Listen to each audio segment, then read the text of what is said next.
You ever heard the Rolling Stones song, "Time is on my side"?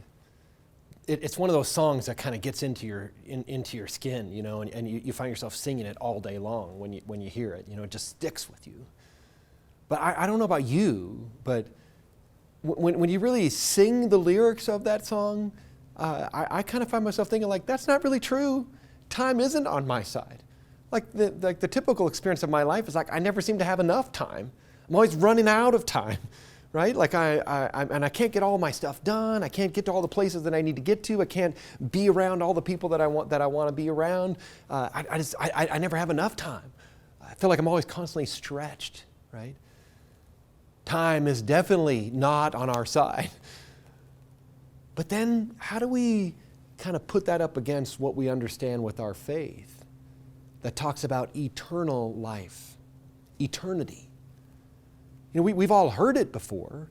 We've all heard about eternal life and about living for all eternity, but what does that really mean? It's almost like a concept for us today that we can't quite really grasp or get our heads around, right?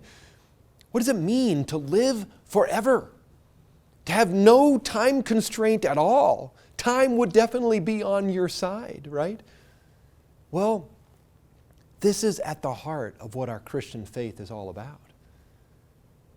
We are invited by God into eternity. I mean, and really the whole Christian life, the whole struggle of our Christian life is all about us becoming like God.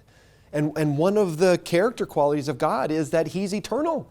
He's forever. He always was, He always will be, He always has been. Eternal. What does that mean for us? Well, if you want to look up eternity or look up eternal life, like one of the things you're going to find in a definition is that eternal life is about life without end. No end to life, no end to time, right? And eternal life, the way we should understand in terms of the invitation from God, it's about life of the very best kind. That's what we're invited into, but that's not necessarily what we're all going to get. You see, God invites us, but we have to respond. He invites us to eternal life with Him, which is going to be a life of eternal joy. A life where time is always on our side in a good way, right? Because it's a life of the very best kind. We're either going to have an eternity of life with God or life without God, apart from Him. And I think that would be life of the very worst kind.